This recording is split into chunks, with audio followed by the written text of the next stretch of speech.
All you have to do is close your eyes and listen. For a better experience, please use headphones.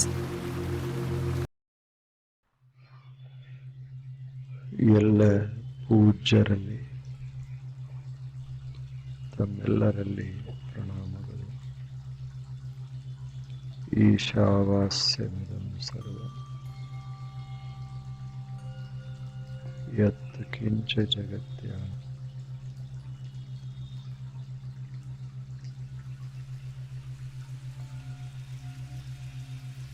ತೇನ ತೆಪ್ಪೇನ ಪುಂಜೀತಾಃ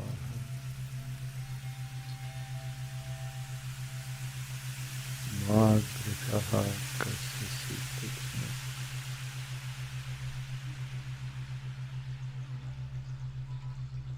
ಇದು ಭಾರತೀಯ ಪರಮ ಪವಿತ್ರ ಜ್ಞಾನದ ಸಾರವಚನ.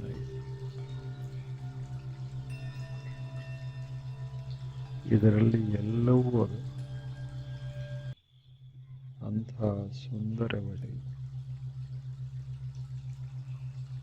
ಭಾರತೀಯ ಋಷಿಗಳು ಜ್ಞಾನಿಗಳು ಇಂಥ ಸಾವಿರ ಮಾತುಗಳನ್ನು ಈಗ ಆಕಾಶದೊಳಗೆ ತೇಲಿಬಿಟ್ರು. ಸಾವಿರಾರು ವರ್ಷಗಳಿಂದ ಆ ಮಾತುಗಳು ನಮ್ಮ ಮನಸ್ಸಿನಲ್ಲಿ ಸ್ಪಂದಿಸ್ತಾ ಇರ್ತವೆ. ಅಂಥ ಮಾತುಗಳು. ಇದು ಬರೀ ಮಾತು ಅಲ್ಲ, ಇದು ಮಂತ್ರ ಅಂತ ವರ್ಣಿಸಿ. ಮಾತಿಗೂ ಮಂತ್ರಕ್ಕೂ ಒಂದು ಸ್ವಲ್ಪ ವ್ಯತ್ಯಾಸ. ಮಂತ್ರ ಮನಸ್ಸನ್ನು ತಿಳಿಗೊಳಿಸ್ತದೆ, ಮನಸ್ಸನ್ನು ಪವಿತ್ರಗೊಳಿಸ್ತದೆ, ಮನಸ್ಸನ್ನು ಆಕಾಶದ ಎತ್ತರಕ್ಕೆ ಎತ್ತದ. ಅದಕ್ಕೆ ಮಂತ್ರ ಅಂತ ಕರೆಯೋದು. ಮಾತು ವಸ್ತುಗಳನ್ನು ತೋರಿಸ್ತದೆ, ಮಾತು ಭಾವನೆಗಳನ್ನು ವ್ಯಕ್ತ ಮಾಡ್ತದೆ. ಮಂತ್ರ ಮನಸ್ಸನ್ನು ಅಷ್ಟೇ ಎತ್ತರಕ್ಕೆ ಒಯ್ತದೆ. ಆದ್ದರಿಂದ ಮಂತ್ರಕ್ಕೆ ಬಹಳ ಮಹತ್ವ. ಮಾತಿಗಷ್ಟು ಬೆಲೆ. ಮಾತೆಂಬುದು ಜ್ಯೋತಿರ್ಲಿಂಗ. ಏನು ವರ್ಣ ಮಾಡಿದರು ಶರಣರು. ಸಾಮಾನ್ಯ ಮಾತೇನು ಇದು. ಮಾತು ಜ್ಯೋತಿರ್ಲಿಂಗ. ಮಾತು ಬೆಳಕ, ಬೆಳಕಿನ ದೇವ ಮಾತು. ಯಾಕೆ ಅಂದರೆ ಮಾತು ಎಲ್ಲವನ್ನೂ ಮಾಡುತ್ತೆ. ಜಗತ್ತನ್ನೇ ತನ್ನ ಹಿಡಿತದಲ್ಲಿ ಇಟ್ಟುಕೊಳ್ಳುತ್ತದೆ, ತನ್ನಲ್ಲಿ ಮೂಡಿಸಿಕೊಳ್ಳುತ್ತದೆ. ಜಗತ್ತನ್ನು ವ್ಯಕ್ತ ಮಾಡ್ತದೆ. ಅತ್ಯಂತ ಸೂಕ್ಷ್ಮ ಸಂಗತಿಗಳನ್ನು ಸಹಿತ ಮಾತು ಅಭಿವ್ಯಕ್ತಗೊಳಿಸ್ತದೆ. ಈಗದ ಅಲ್ಲ, ನಮಗೆಲ್ಲ ಭಾವನೆಗಳದ, ಒಳಗೆ ಆಲೋಚನೆಗಳಿದ. ಅವುಗಳನ್ನು ಮುಟ್ಲಿಕ್ಕಾಗೋದಿಲ್ಲ, ಅವುಗಳನ್ನು ಕಣ್ಣಿನಿಂದ ನೋಡ್ಲಿಕ್ಕಾಗೋದಿಲ್ಲ. ಆದರೆ ಮಾತುಗಳು ಅವುಗಳನ್ನು ವ್ಯಕ್ತ ಮಾಡ್ತವೆ. ಮಾತು ವ್ಯಕ್ತ ಮಾಡ್ತವೆ. ಈಗ ಪ್ರೇಮ ಅಂತದ, ಇದನ್ನೇ ನೋಡ್ಲಿಕ್ಕಾಗ್ತದೆ. ಇದೊಂದು ಭಾವ, ಇದೊಂದು ಮಧುರವಾದ ಸಂತೋಷದಾಯಕ ಒಂದು ಭಾವ. ಇದನ್ನೇನು ಹಿಡಿಲಿಕ್ಕಾಗ್ತದೆ? ಅದಕ್ಕೇನು ಬಣ್ಣ ಇದೆ, ಆಕಾರ ಇದೆ? ಇಲ್ಲ. ಆದರೆ ಅದನ್ನ ಮಾತುಗಳಲ್ಲಿ ವ್ಯಕ್ತ ಮಾಡಬಹುದು. ಅಂದ್ರೆ ಮಾತು ಯಾವುದು ಕಾಣೋದಿಲ್ಲ ಅದನ್ನೂ ವ್ಯಕ್ತಗೊಳಿಸ್ತಾ ಇರ್ತದೆ. ಇಂಥ ಮಾತೇ ಮನುಕುಲದ ಶ್ರೇಷ್ಠ ಸಾಧನ ಆಯಿತು. ಇದೊಂದು ಆಸ್ತಿ. ಒಂದು ವೇಳೆ ಮಾತು ಹೋಯಿತು, ಮನುಕುಲದ ಅಭಿವೃದ್ಧಿ ನಿಂತಿತು. ಅಷ್ಟ ಸಾಮರ್ಥ್ಯ ಮಾತಿನೊಳಗ. ಇಂಥ ಮಾತನ್ನ ಶರಣರು ದೇವನ ಸ್ಥಾನಕ್ಕೆ ಹೋದ. ಇದನ್ನು ಆರಾಧಿಸಬೇಕು. ಅದಕ್ಕಿಂತ ಹಿಂದ ಋಷಿಗಳು ಶಬ್ದ ಬ್ರಹ್ಮನ ಸ್ಥಾನಕ್ಕೆ ಎತ್ತರಿಸಿದರು. ಅಂಥ ಮಾತು ನಮಗೆ ಸಹಜ ದೊರೀತದೆ. ಮಾತನ್ನ ಬಳಸಬೇಕು, ಮನಸ್ಸನ್ನ ಕಟ್ಟಬೇಕು. ಮಾತನ್ನ ಬಳಸಬೇಕು, ಮನೆಯನ್ನ ಕಟ್ಟಬೇಕು. ಮಾತಿನಿಂದ ಮನೆ ಕಟ್ಟು, ಮಾತಿನಿಂದ ದೇಶವನ್ನ ಕಟ್ಟೋದು. ಅಷ್ಟು ಸಾಮರ್ಥ್ಯ. ಈಗ ಮನೆ ಕಟ್ಟುತ್ತೇವಲ್ಲ, ಕಲ್ಲು ಮಣ್ಣಿನಿಂದ ಮನೆ ಕಟ್ತೇವೆ. ಆದ್ರೆ ಮನೆತನ ಕಟ್ಟಕ್ಕೆ ಬರೋದಿಲ್ಲ ಕಲ್ಲು ಮಣ್ಣುಗಳಿಂದ.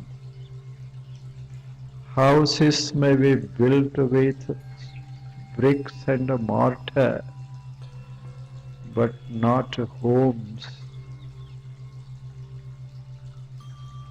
ಈ ಇಮಾರತಿಗಳನ್ನ ಕಟ್ಟಬಹುದು ಕಲ್ಲು ಮಣ್ಣುಗಳಿಂದ.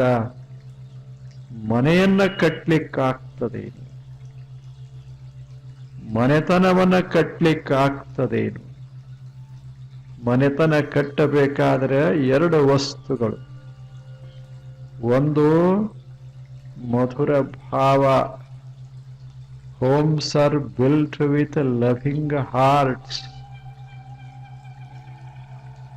and pleasant words. ಮನೆತನಗಳನ್ನ ಕಟ್ಟಬೇಕಾದ್ರೆ ಮಧುರ ಹೃದಯ ಬೇಕಾಗ್ತದೆ ಮತ್ತು ಒಳ್ಳೆಯ ಮಾತು ಬೇಕಾಗ್ತದೆ. ಎರಡರಿಂದ ಮನೆತನಗಳನ್ನ ಕಟ್ಟಬಹುದು. ಎರಡರಿಂದ ದೇಶವನ್ನ ಕಟ್ಟಬಹುದು. ಅಂಥ ಮಾತು, ಅಂಥ ಭಾವ ಎರಡು ಮನುಷ್ಯನ ಸಂಪತ್ತುಗಳಿವೆ. ಸಂಪತ್ತುಗಳು ನಾವು ಬೆಳೆಸಿಕೊಳ್ಳಬೇಕಾದ ಒಳಗಿರುವ ಸಂಪತ್ತುಗಳದ. ಒಂದು ಒಳಗಿರ್ತದೆ, ಒಂದು ಹೊರಗೆ ಒಳಗೆ ಹರಿದಾಡ್ತಾ ಇರ್ತದೆ. ಇಂಥ ಭಾಷೆ ಇದು, ಇಂಥ ಮಾತು. ಅಂಥ ಮಾತು ಮಂತ್ರ ಆಗ್ತದೆ ಯಾವಾಗ ಮಾತಿನಲ್ಲಿ ನಮ್ಮ ಮನಸ್ಸನ್ನ ಎತ್ತುವ ಅಂಶ ತುಂಬಿತು ಅಂದ್ರೆ. ಮನಸ್ಸಿನಲ್ಲಿ ಸಾಮರ್ಥ್ಯ. ನಾವು ಸಣ್ಣವರಲ್ಲ, ಯಾರೂ ಸಣ್ಣವರಲ್ಲ. ನಾವು ನೆಲದ ಮೇಲೆ ಇರಬಹುದು, ಆದರೆ ನಮ್ಮ ಮನಸ್ಸು ಆಕಾಶಕ್ಕೇರಬಲ್ಲದು. ನಮ್ಮ ದೇಹ ಚಿಕ್ಕದಿರಬಹುದು, ಆದರೆ ನಮ್ಮ ಮನಸ್ಸು ವಿಶ್ವದಷ್ಟು ವಿಶಾಲ ಆಗಬಲ್ಲದು. ಆದ್ದರಿಂದ ನಾವು ಸಣ್ಣವರಂತ ಯಾರೂ ಅಲ್ಲ. ಹೊರಗೆ ದೈಹಿಕವಾಗಿ ಸಣ್ಣವರು, ಮಾನಸಿಕವಾಗಿ ನಾವು ವಿಶ್ವದಷ್ಟು ದೊಡ್ಡವರು, ಅಷ್ಟು ದೊಡ್ಡವರು. ಯಾಕೆ? ಮನಸ್ಸು ಹರುವುದೀಗ, ಶರೀರ ಹರುವುದಿಲ್ಲ.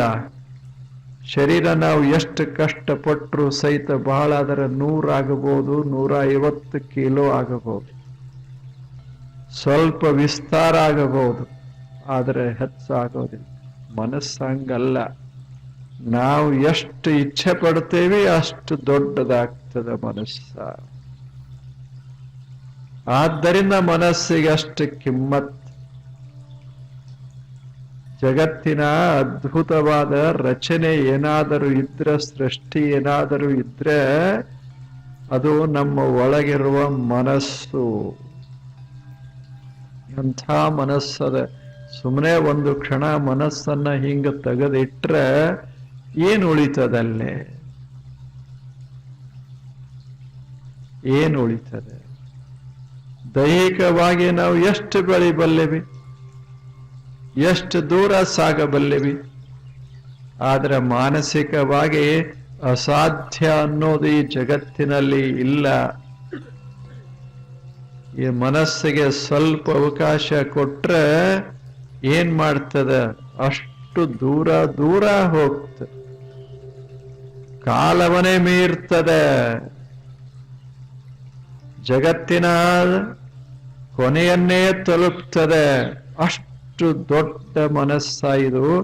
ಇದನ್ನ ಚಿಕ್ಕದ ಮಾಡಿದ್ರೆ ಅದೇ ಸಂಸಾರ, ಇದನ್ನ ವಿಸ್ತಾರಗೊಳಿಸಿದರೆ ಅದೇ ಪರಮಾರ್ಥ. ನಾವು ಮನಸ್ಸನ್ನ ದೊಡ್ಡದು ಮಾಡೋದದೆ, ಅದಕ್ಕೆ ಅವಕಾಶ ಕೊಡೋದದೆ. ಕಣ್ಣದಾವ, ಬಹಳ ಚಿಕ್ಕವು ಅದಾವ, ಬರೇ ನಮ್ಮನೆ ನಮ್ಮ ಹೊಲ ಇಷ್ಟ ನೋಡಕ್ಕೂ ಬರ್ತದ. ಅದೇ ಕಣ್ಣಿನಿಂದ ಜಗತ್ತನ್ನ ನೋಡ್ಲಿಕ್ಕೂ ಬರ್ತದೆ. ಅದೇ ಮನಸ್ಸಿನಿಂದ ಬರೀ ನಂಬುದು ಅನ್ನಕ್ಕೂ ಬರ್ತದೆ. ಅದೇ ಮನಸ್ಸಿನಿಂದ ವಿಶ್ವವನ್ನೇ ಅರಿತುಕೊಳ್ಳಲಿಕ್ಕೂ ಬರ್ತದೆ, ಅನುಭವಿಸಲಿಕ್ಕೂ ಬರ್ತದೆ. ಇಂಥ ಅದ್ಭುತವಾದ ಮನಸ್ಸು. ಇಂಥ ಮನಸ್ಸನ್ನ ವಿಕಾಸಗೊಳಿಸಿ ವಿಶ್ವದಾದ್ಯಂತ ಹರೂತದಲ್ಲ ಮಾತು. ಅಂಥ ಮಾತಿಗೇನಂತೇವಿ? ಮಂತ್ರ. ಎಷ್ಟು ಚಲೋ ಶಬ್ದ ಇಲ್ಲ? ಮಂತ್ರ ಬಹಳ ಸುಂದರವಾದ ಶಬ್ದ. ಮಾತು ಜ್ಯೋತಿರ್ಲಿಂಗ, ಮಂತ್ರ ಮಾತು. ನಮ್ಮ ಮಾತುಗಳು ಜ್ಯೋತಿರ್ಲಿಂಗವಾಗಬೇಕು, ನಮ್ಮ ಮಾತುಗಳು ಮಂತ್ರವಾಗಬೇಕು. ಹಾಗಿತ್ತು ಅಂದ್ರೆ ನಮ್ಮ ಪ್ರಪಂಚ ಅಂತೇನು ಕರೀತೇವೆ ಅದು ಅತ್ಯಂತ ಬೆಲೆ ಬಾಳುವಂಥದ್ದಾಗ್ತದೆ. ಅವಾಗ ಅದಕ್ಕೆ ಬೆಲೆ ಬರು. ನಾವು ಸಾಮಾನ್ಯವಾಗಿ ಏನು ತಿಳ್ಕೋತೇವಿ ಅಂದ್ರೆ ಸಾಮಾನುಗಳಿಂದ ಬೆಲೆ ಬರ್ತದೆ ಪ್ರಪಂಚಕ್ಕೆ. ನಮ್ಮ ಪ್ರಪಂಚ ದೊಡ್ಡದಾಯ್ತು, ಇದರ ಅರ್ಥ ಸಾಮಾನು ಬಹಳ ತಂದು ಹಾಕೊಂಡೇವಿ ಮನ್ಯಾಗ.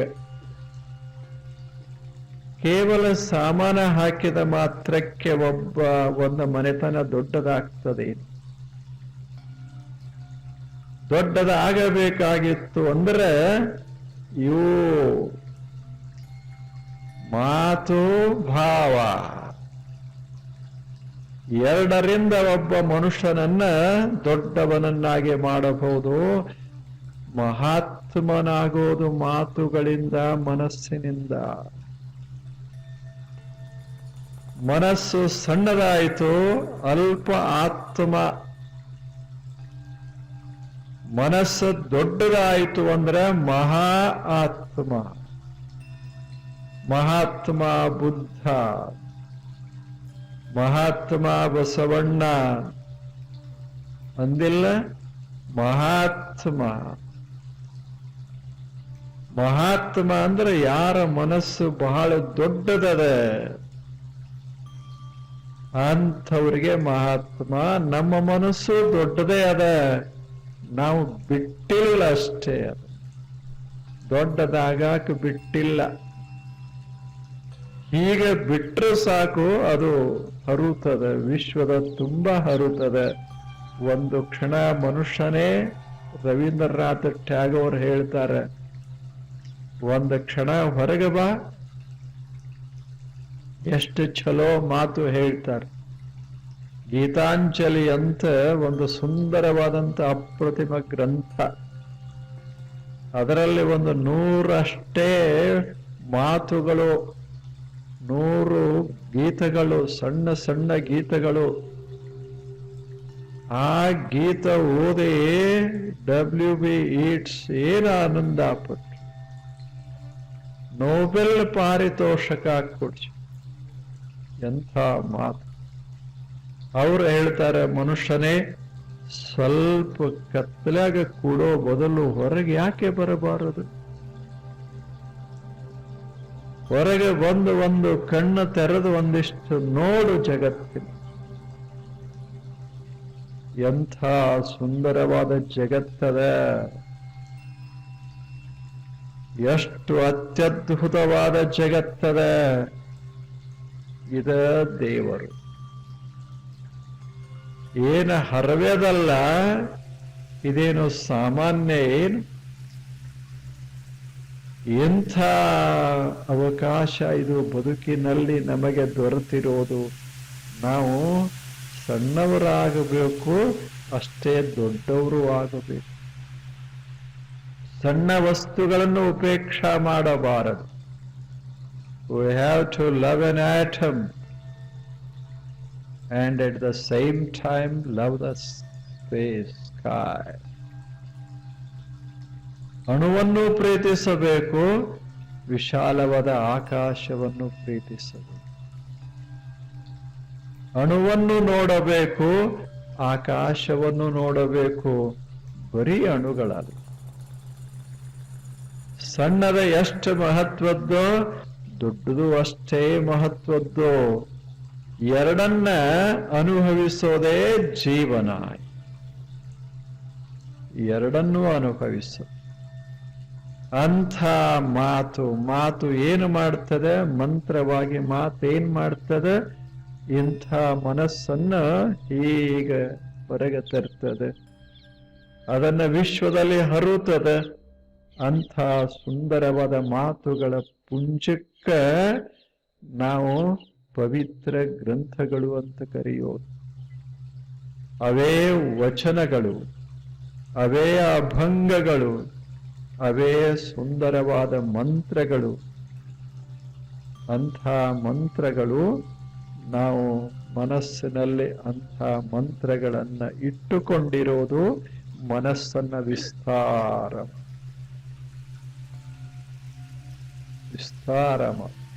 ಅಂಥ ಒಂದು ಮಾತು ಇದು. ಈಶಾವಾಸ್ಯಮಿದಂ ಸರ್ವಂ ಯತ್ ಕಿಂಚ ಜಗತ್ಯಾಂಚಗತ್ ತೇನ ಭುಂಜೇಥಾಃ ಮಾಗೃಧಃ ಕಸ್ಯ ಸ್ವಿಧ್ವನಂ. ಮುಗಿತು. ಇಷ್ಟು ಸುಂದರ ಮಾತು. ವಿನೋಬಾ ಭಾವೆ ಅಂತ ಒಬ್ಬರು ಸಂತರಾಗಿ ಹೋಗಿ, ಬಹಳ ದೊಡ್ಡ ಸಂತರು ಭಾರತ ದೇಶದಲ್ಲಿ ಇತ್ತೀಚೆಗೆ ಆದಂತಹ ಒಬ್ಬ ಸಂತರು. ಅವರು ಹೇಳ್ತಾರೆ, ಎಲ್ಲ ನಮ್ಮ ದೇಶದ ಎಲ್ಲ ಆಧ್ಯಾತ್ಮಿಕ ಸಾಹಿತ್ಯ ಒಂದು ಸಲ ಕಣ್ಮರೆಯಾದರೂ ಚಿಂತೆ. ಇದು ಒಂದು ಮಾತು ಇದ್ರೆ ಸಾಕು. ಅಷ್ಟೇ ಮಾತಿಗೆ ಬೆಲೆ, ಈ ಮಂತ್ರಕ್ಕೆ ಬೆಲೆ. ಯಾಕೆ ಅಂದ್ರೆ ಈ ಮಂತ್ರದಲ್ಲಿ ಏನು ಹೇಳಬೇಕೋ, ಏನು ಅವಶ್ಯದ ಜೀವನಕ್ಕೆ ಮತ್ತು ಯಾವುದು ಸತ್ಯವೋ ಎಲ್ಲವನ್ನೂ ಈ ಮಂತ್ರದಲ್ಲಿ ನಾವು ಕಾಣುತ್ತೇವೆ. ಎರಡು ಸಾಲಿನ ಮಂತ್ರ. ಸಣ್ಣದು ಬೀಜ, ಸಣ್ಣದು, ಒಳಗ ಒಂದು ಅರಣ್ಯವೇ ಅದ. ಒಂದು ಸಣ್ಣ ಬೀಜದಾಗ ಎಷ್ಟು ಶಕ್ತಿ ಅದ ಅಂದ್ರೆ ಒಂದು ಅರಣ್ಯವನ್ನ ಬೆಳೆಸುವಷ್ಟು ಶಕ್ತಿ ಅದ. ಹಾಗೆ ಒಂದು ಚಿಕ್ಕ ಮಾತಿನಲ್ಲಿ ಬದುಕನ್ನೇ ಅದ್ಭುತ ಮಾಡುವಂತಹ ಸಾಮರ್ಥ್ಯ ಅದ. ಅಂಥ ಸುಂದರ ಮಾತು ಇಲ್ಲಿ ಹೇಳ್ತಾರೆ. ಸುಮ್ಮನೆ ನೋಡ್ತೇವೆ. ಈಶಾವಾಸ್ಯಮಿದಂ ಸರ್ವಂ ಯತ್ ಕಿಂಚ ಜಗತ್ಯಾನ್ ಜಗತ್. ಇಲ್ಲೊಂದು ವಸ್ತು, ಅದು ಈಶಾ, ಯಾವುದೋ ಒಂದು ವಸ್ತು ಅದ. ಇಲ್ಲಿ ನಮ್ಮ ಕಣ್ಣಿಗೆ ಕಾಣಿಸಲಿಕ್ಕಿಲ್ಲ, ಆದರೆ ಒಂದು ವಸ್ತು ಅದ. ಯಾವುದು ಇರೋದರಿಂದ ಇಷ್ಟೆಲ್ಲ ತೋರ್ತಾ ಅದ. ಅಂಥದೊಂದು ಯಾವುದೋ ವಸ್ತು. ಎಷ್ಟು ಚಂದ ಹೇಳ್ತ. ಯಾವುದೋ ಒಂದು ಅದ, ಇದು ಇರ್ಲಿಲ್ಲ, ಅವಾಗ ಅದು ಇತ್ತು.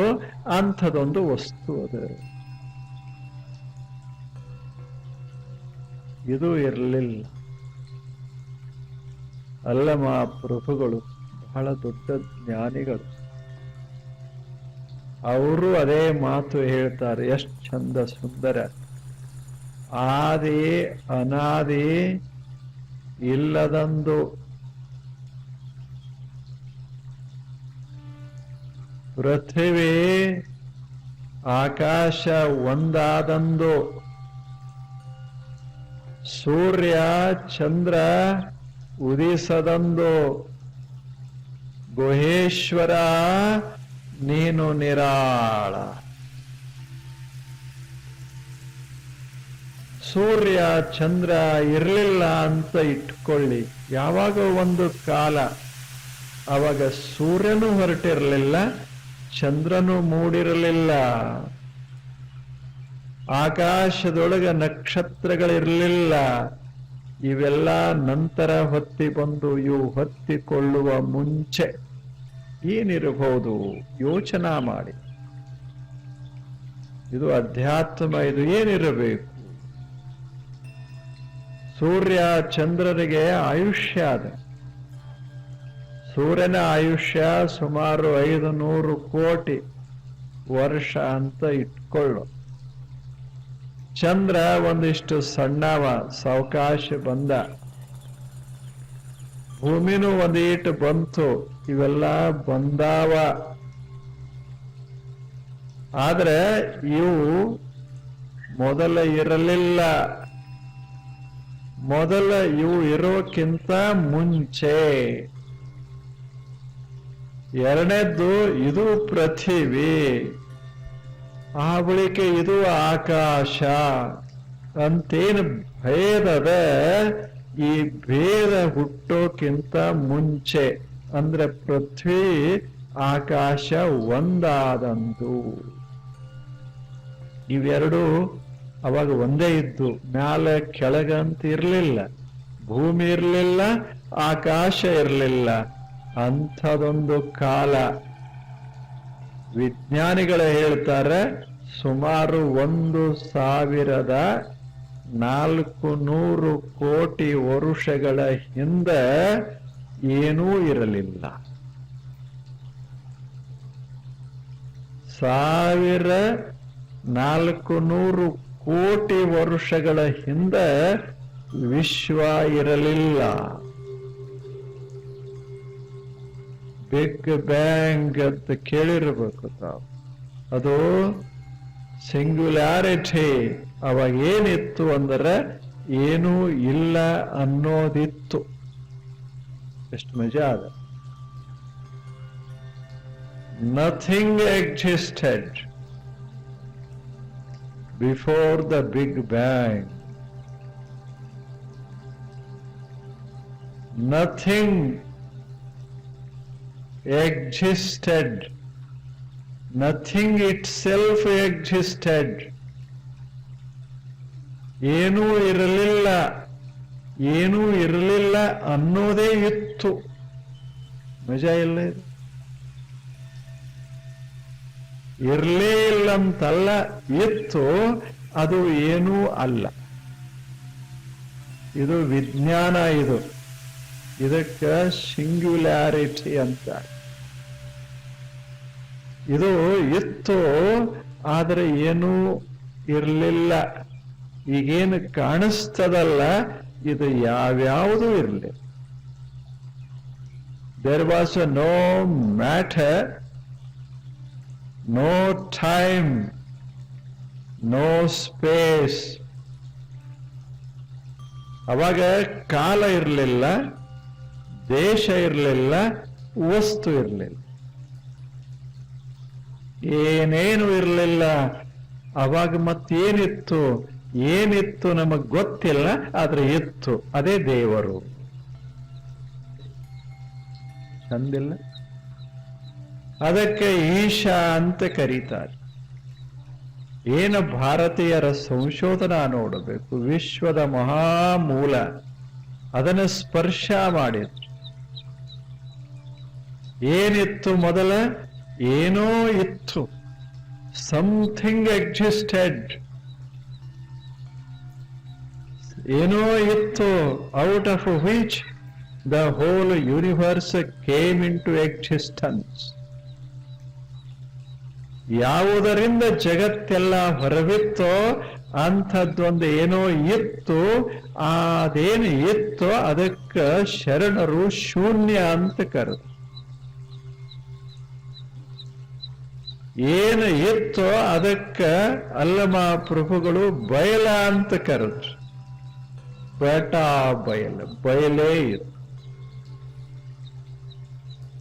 ಯಾವುದು ಇರಲಿಲ್ಲ. ಬಟ್ ಬಯಲ ಇತ್ತು. ಬಯಲ ನಾಶ ಮಾಡಕ್ ಬರುವುದಿಲ್ಲ, ಬಯಲನ್ನ ಹುಟ್ಟಿಸ್ಲಿಕ್ಕೆ ಬರೋದಿಲ್ಲ. It can not be created, it can not be destroy. ಅದನ್ನ ಹುಟ್ಟಿಸ್ಲಿಕ್ಕೂ ಬರೋದಿಲ್ಲ, ಅದನ್ನ ವಿನಾಶಗೊಳಿಸ್ಲಿಕ್ಕೂ ಬರೋದಿಲ್ಲ. ಬಯಲದು. ಈ ಹೂಗಳನ್ನ ನಿರ್ಮಿಸಬಹುದು, ಹೂಗಳನ್ನ ತೆಗೆದುಹಾಕಬಹುದು, ಆದರೆ ಇಲ್ಲ ಅನ್ನೋದನ್ನ ಬಯಲನ್ನ ತೆಗೆದು ಹಾಕ್ಲಿಕ್ಕಾಗೋದಿಲ್ಲ. ಒಂದು ಗಡಿಗೆದ ಅಂತ ಇಟ್ಟುಕೊಂಡು, ಗಡಿಗೆಯಾಗ ನಾವು ಸಾಮಾನ ಹಾಕ್ತೇವೆ, ಒಳಗಿರುವ ಸಾಮಾನ ತೆಗಿತೇವೆ. ಎರಡೂ ಸಾಧ್ಯದ. ಅದರಾಗ ಹಣ್ಣ ಹಿಂಗಿಡುತ್ತೇವೆ, ಹಣ್ಣನ್ನ ಹೊರಗೆ ತೆಗಿತೇವೆ. ಇಡಾಕು ಬರ್ತದೆ, ತೆಗಿಯಾಕು ಬರ್ತದೆ. ಆದ್ರೆ ಗಡಿಗೆಯೊಳಗೆ ಏನು ಬಯಲದ ಅಲ್ಲ, ಗಡಿಗೆಯಾಗ ಏನು ಅವಕಾಶದ ಅದನ್ನ ತುಂಬಾಕು ಬರೋದಿಲ್ಲ, ಹೊರಗೆ ತೆಗಿಯಾಕು ಬರೋದಿಲ್ಲ. ಕಲ್ಪನೆಗೆ ಬರ್ತದ. ನೀರು ಹಾಕ್ತೇವಿ, ಕೊಡದಾಗ ನೀರು ಚೆಲ್ತೇವಿ, ಆದ್ರೆ ಮೊದಲು ಏನಿತ್ತಲ್ಲ ಅವಕಾಶ, ಅದನ್ನ ಹಾಕಾಕು ಬರಂಗಿಲ್ಲ, ಅದನ್ನ ಚೆಲ್ಲಾಕು ಬರಂಗಿಲ್ಲ. ನೀರು ಚೆಲ್ತೇವೆ ವಿನಃ ಒಳಗಿರುವ ಬಯಲು ಚೆಲ್ಲುವುದಿಲ್ಲ. ಅದೇನು ಒಳಗೆ ಚೆಲ್ಲದಂಗದ ಅದ ದೇವರು. ಅದ ಯಾವುದನ್ನ ತೆಗಿಯಾಕು ಬರೋದಿಲ್ಲ, ಯಾವುದನ್ನ ಹಾಕಾಕು ಬರೋದಿಲ್ಲ, ಯಾವುದನ್ನ ನಿರ್ಮಿಸಾಕು ಬರೋದಿಲ್ಲ, ಯಾವುದನ್ನ ನಾಶ ಮಾಡಕ್ಕೂ ಬರೋದಿಲ್ಲ. ಯಾವುದು ಇಲ್ಲ ಅಂದ್ರೆ ಇದು ಯಾವುದೂ ಇರೋದಿಲ್ಲ, ಅದೇ ದೇವರು, ಈಶ. ಅದಕ್ಕೆ ಅಲ್ಲಮ ಪ್ರಭುಗಳು ಗುಹೇಶ್ವರ ಅಂತ ಕರೆದರು. ಅದಾನ ಗುಹೇಶ್ವರ, ಒಳಗದ. ಏನು ನಮಗೆ ಕಾಣಿಸ್ತದ ಅದು ಅಲ್ಲ, ಅದರ ಒಳಗ. ಗಡಿಗೆಯಾಗಿ ಏನೇನು ಕಾಣಿಸ್ತದ ಅದಲ್ಲ, ಅದರ ಒಳಗ ಬಯಲ. ಬಯಲು ಖಾಲಿ ಅಂತೇನೋ ಅನ್ನೋದಲ್ಲ. ಈ ಗಡಿಗೆಯಾಗಿ ಏನದ? ಖಾಲಿ ಅದ. ಖಾಲಿ ಅನ್ನೋದೊಂದು ಅದ.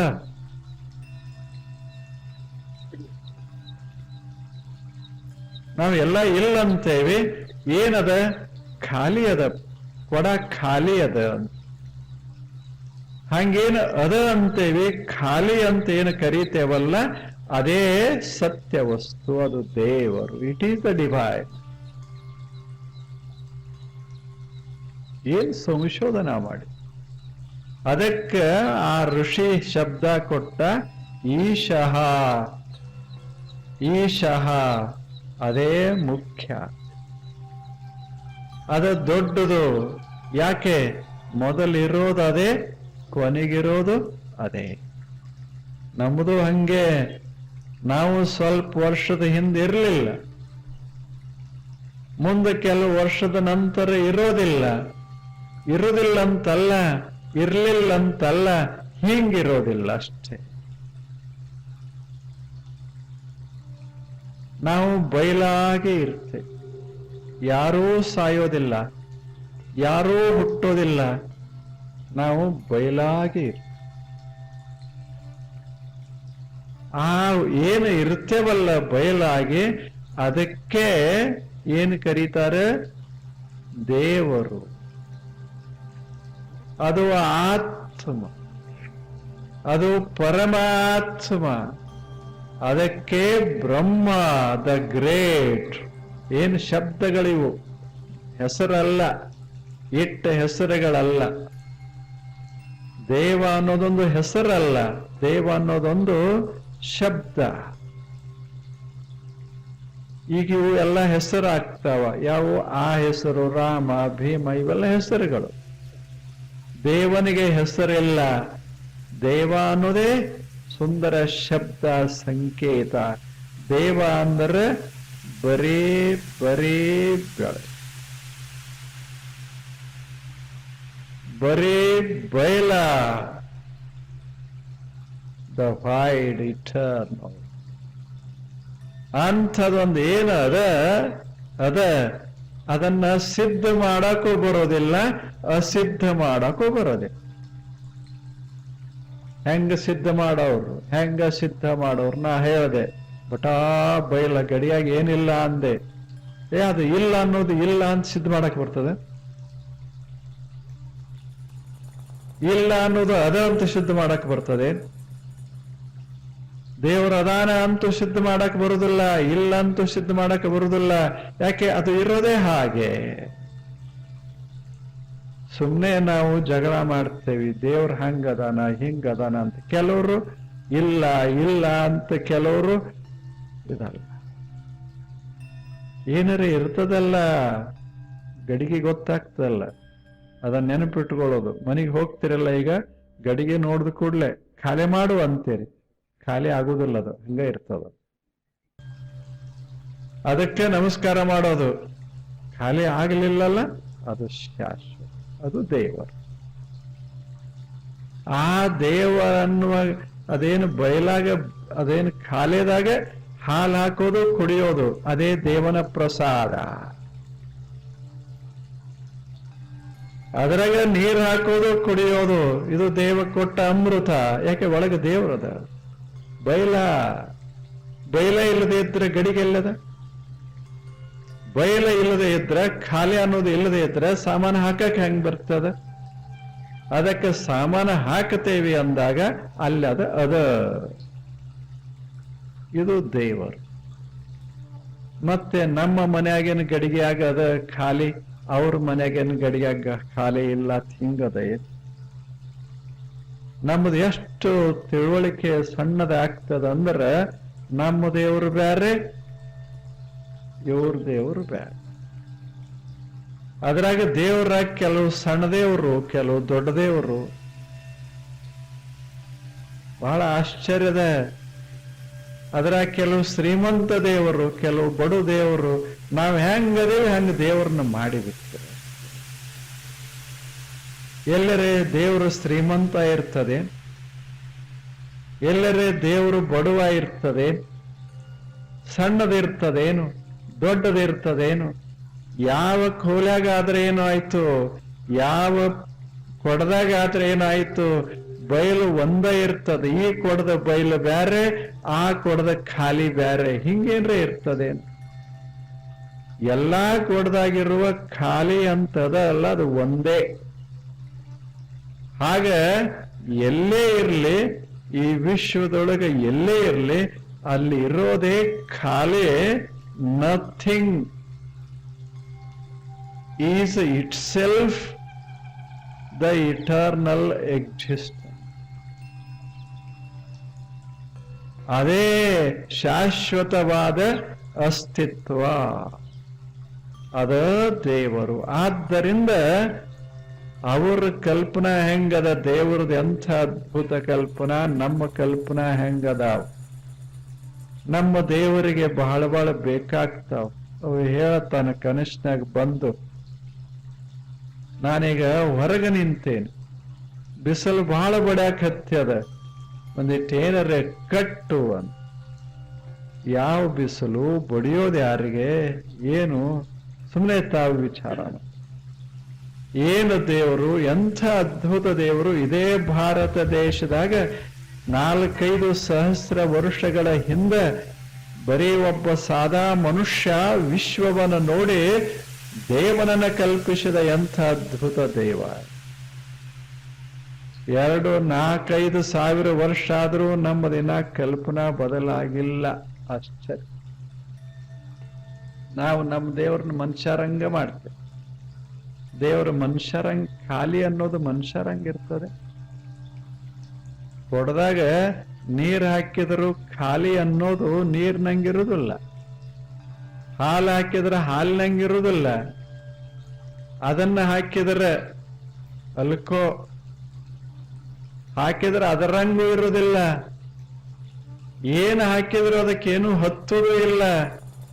ಹಂಗ ಯಾವುದಲ್ಲ ಅದು.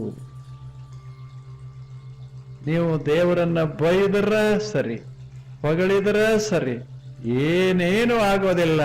ಅದು ಎದ್ದಕ್ಕೆದ್ದಂಗೆ ಇರೋದೇ ಈಶಾವಾಸ್. ಇದಕ್ಕೆ ಈಶಾ ಅಂತಾರೆ.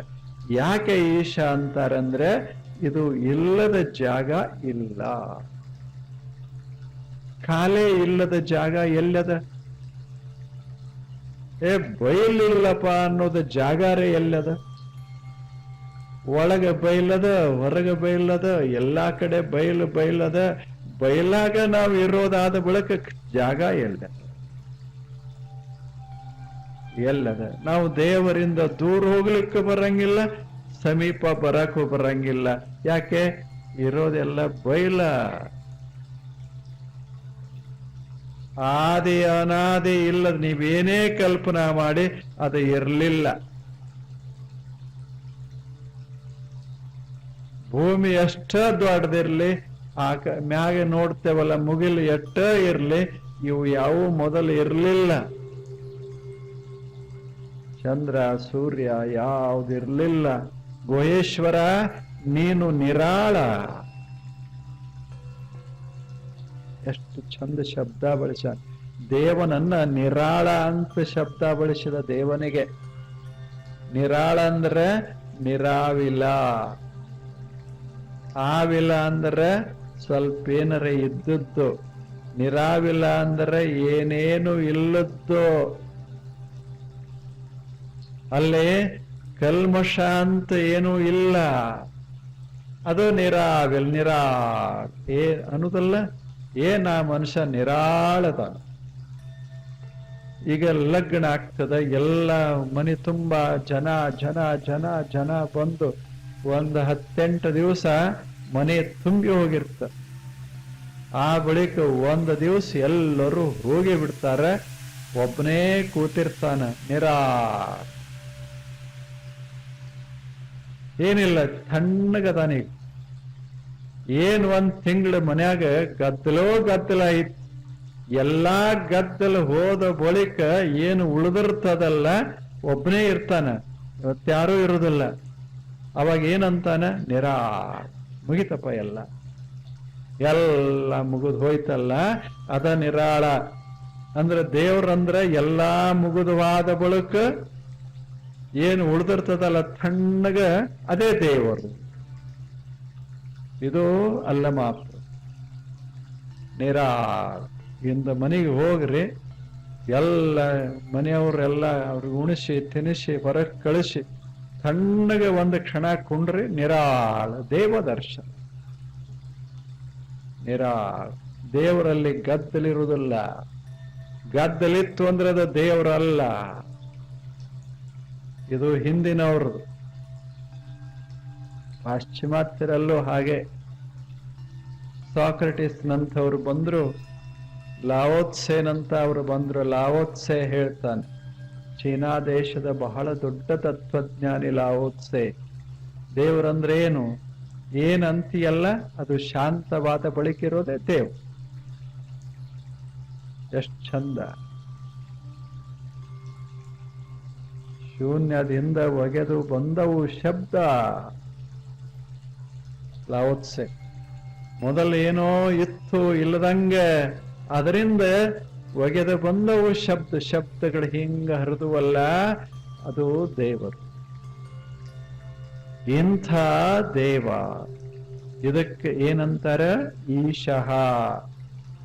ಯಾಕೆ ಈಶಾ ಅಂತಾರೆ? ಯಾಕೆ ಈಶಾ ಅಂತಾರೆ? ದೇವ ಶಬ್ದ ನಾವು ನೋಡೇವಿ. ದೇವನಿಗೆ ಬಯಲು ಯಾಕಂತಾರೆ? ಯಾಕಂತಾರೆ? ಏನೂ ಇಲ್ಲ. ಏನರೇ ಇತ್ತು ಅಂದ್ರೆ ಅದು ಬದಲಾಗ್ತಿರ್ತದ. ದೇವರಲ್ಲಿ ಏನೂ ಇಲ್ಲ, ಬದಲಾಗೋದಿಲ್ಲ. ನೀವಿಲ್ಲಿ ಬದಲು ಮಾಡಬಹುದು. ಮನ್ಯಾಗ ಇದು ಗಡಿಗೆಯೊಳಗ ಅಥವಾ ಕೊಡದಾಗ ಸಾಮಾನು ಬದಲು ಮಾಡಬಹುದು, ಬಯಲು ಬದಲು ಮಾಡಕ್ ಬರುದಿಲ್ಲ, ಏನು ಮಾಡಕ್ ಬರುದು. ಅದು ಹಾಗ ಇರುತ್ತೆ.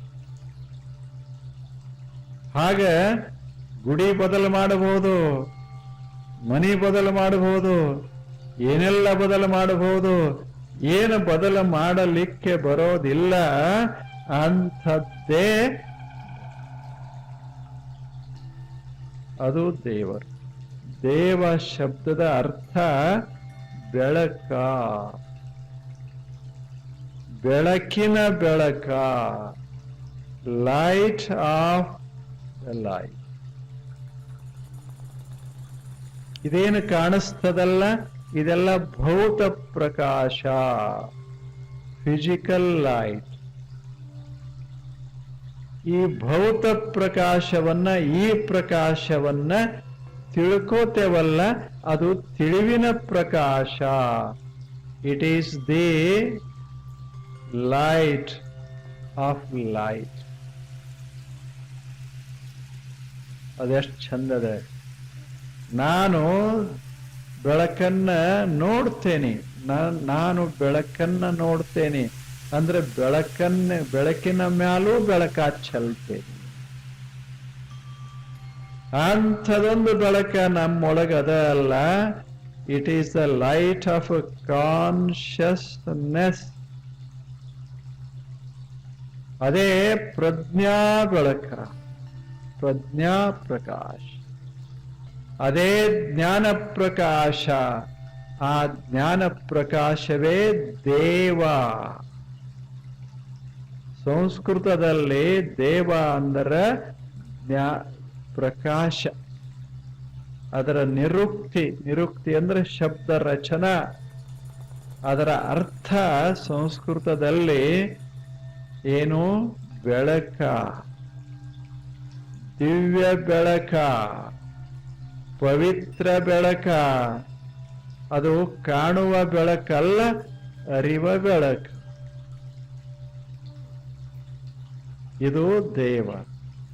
ಇಂಥ ದೇವನಿಗೆ, ಇಂಥ ಅಸ್ತಿತ್ವಕ್ಕೆ ಕೆಲವರು ಬ್ರಹ್ಮ ಅಂತ ಕರೆದರು, ಕೆಲವರು ಏನ್ ಕರೆದರು?